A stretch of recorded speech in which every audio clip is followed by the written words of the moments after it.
You shared the thing you made, and the comments came in. 10 people said they loved it. Warm, specific, generous. And one person left something cutting, a dismissal, a jab, a cold little line.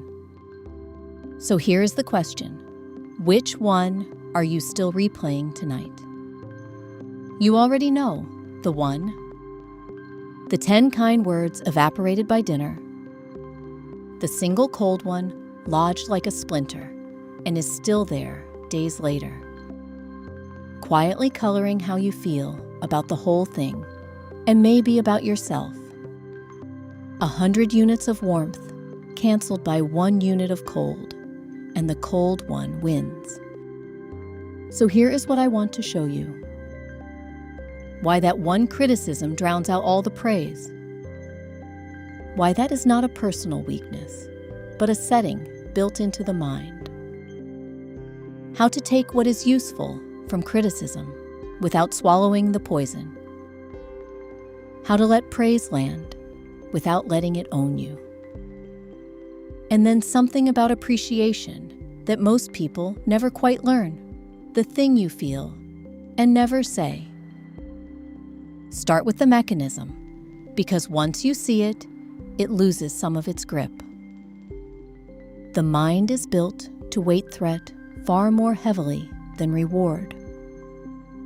A criticism registers as danger, and danger gets remembered, magnified, and replayed, while praise registers as pleasant and quietly slips away. This is old wiring. For most of our history, missing a threat could kill you. Missing a compliment cost nothing. So you inherited a mind that clings to the negative and lets the positive slide off. The imbalance you feel is not you being weak or oversensitive. It is a standard feature of being human. Rāga. The mind is hooked by 2 forces. The first, attraction, the pull toward what we like. Dveṣa. And the second, aversion, the push away from what we do not. And here is the strange part. Criticism triggers aversion, the recoil, the pushing away. But the recoil is itself a kind of clinging. You argue with the criticism so hard, replay it so much in your head, that you bind yourself to it. You did not hold on to the compliments because they did not threaten you. You are gripping the criticism precisely because it did. Aversion looks like rejection, but it holds on just as tightly as desire. Now, the criticism itself is one thing. The story you build on top of it is another. And the story does almost all of the damage. Watch how it escalates. They did not like this sentence becomes, I am not good at this. Which becomes, I am a fraud, and everyone can see it. That staircase is not information. That is aversion, spinning. The mind turning a single data point into a verdict on your entire worth. The original comment never said any of that. You added it. So the skill is to separate the two cleanly. There is the signal. Is there anything true and useful in here? Anything that would make the work better? Take that, calmly, the way you would take a note. And there is the sting, the verdict on your worth, the replay, the spiral into the small hours. Drop that. It was never in the criticism. You manufactured it, and you are allowed to stop. Take the note, leave the poison. They arrived in the same envelope, but they were never the same thing. And remember this too. Criticism often says more about the critic than about your work. People at peace rarely go out of their way to wound. The harshest voices usually belong to the least settled people. That is not a reason to dismiss all feedback. Some of it is true and worth having. But it is a very good reason not to let a stranger's bad afternoon become your verdict on yourself. Now turn it around, because praise carries its own trap. And it is the more dangerous one, precisely because it feels so good that it slips right past your guard. If criticism is the recoil, then praise is the pull. It feels wonderful, and so, without ever deciding to, you begin to want it. Then to need it, then to arrange yourself around getting more of it. And the moment your sense of who you are starts feeding on applause, you have handed the crowd the very same controls, just through the pleasant door instead of the painful one. You swell when it comes and sink when it stops. You are still being run by the verdict. You have only started enjoying the leash. So the free person is not the one tough enough to shrug off criticism. It is the one who is unmoved at the root by both. Not out of coldness, but because their sense of themselves simply does not come from the verdict in either direction. Not flattened by the cold, not inflated by the warm. Which leaves a small, practical problem most of us are genuinely bad at. How do you actually receive a compliment? Most people do one of two things, and both are a quiet form of self-focus. You brush it aside. Oh, it was nothing. Which is false modesty in humility's clothes, and secretly makes the moment about your own discomfort. Or you swallow it whole, take it as proof of your worth, and feel yourself grow. Which is the ego being fed. There is a third way, and it is lovely once you notice it. You receive the kindness, not the verdict. A simple, "That is very kind of you." Does it perfectly?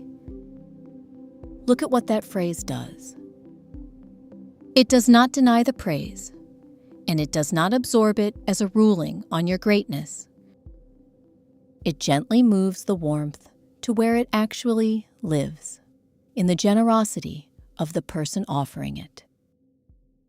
You are honoring their kindness, not collecting evidence about yourself. The compliment lands, the giver is met, and your ego is never once fed. That is grace, and the good news is that it is entirely learnable. Now the deeper turn, and it flips the whole subject over. Criticism and appreciation are not really about other people at all. Before anything else, they are a way of seeing. The tradition has a word for it. Drishti, an eye you look through, the way of seeing you bring to everything. The critical eye scans for what is wrong, and it always finds it. Because something is always wrong, if that is what you are hunting for. The appreciative eye looks for what is good and alive and worthy, and it finds that everywhere, too. Two people can walk through the identical day and live in completely different worlds. Because one was collecting faults and the other was collecting gifts. And here is the catch that makes this matter for you personally. You do not point these eyes only outward. Whichever eye you habitually use on the world is the same eye that turns back on you. The person quick to find fault in others' lives, always under their own harshest gaze. If your default way of seeing is critical, you are its first and most constant victim, long before anyone else. Learning to see generously is not only kindness to others. It is the only way you will ever be gentle with yourself. Which brings us to the quiet loss. Most people never notice they are living inside. You feel appreciation, often, and you do not say it. You admire something in a friend, a colleague, a stranger, and you keep it in. You assume they already know. You feel a small embarrassment. You treat praise as something to be rationed, as if there were only so much to go around. So the good thing stays unspoken, and the person never receives the warmth you actually felt for them. Meanwhile, criticism pours out freely, because aversion has a loud voice. Mudita, the quiet joy in another's goodness. We broadcast our complaints and whisper our appreciations, when the truth is usually the reverse of what would serve everyone. And notice, criticism rarely even works at its own job. Tell someone what is wrong with them, and you mostly get defense and resentment, not change. But sincere appreciation, and I mean the real thing, not flattery, not strategy. The honest recognition of something genuinely good in another person is one of the most transformative gifts one human being can hand another. It costs nothing but the small courage to say it out loud. The deepest form of it is simply to let someone know they were truly seen. Namaste. The bow to the light in another. It is the appreciative eye turned all the way up, until seeing becomes a kind of reverence. So, deliberately, reverse the mind's natural setting, in both directions. When you are criticized, take the note and drop the sting. And refuse to let one cold voice outshout the 100 warm ones you were about to throw away. When you catch your eye scanning for faults, in others or in yourself, gently switch it. And look instead for what is genuinely good, because you will find whatever you look for. And when you feel appreciation, say it out loud to the person today. Name the specific thing you admire. You will feel a small resistance rise, the embarrassment, they already know. Say it anyway. That resistance is the very same negativity bias that keeps the bad loud and the good silent. And every time you speak the appreciation you would normally swallow, you rewire which one gets a voice. One cold voice will always try to outshout 100 warm ones. That is the mind's old wiring. It is not the truth. Take the note, drop the poison, and never let a stranger's bad day become your verdict on yourself. Nor let a kind word become that verdict either. Because you are not made smaller by the cold or larger by the warm. Then turn the eye around. The critical gaze you aim at the world is the one that turns back on you. So learn to look generously, for your own sake as much as anyone's. And the appreciation you keep swallowing was never meant to stay inside you. The kindest thing you will ever do for another person is simply and out loud to let them know that they were truly seen.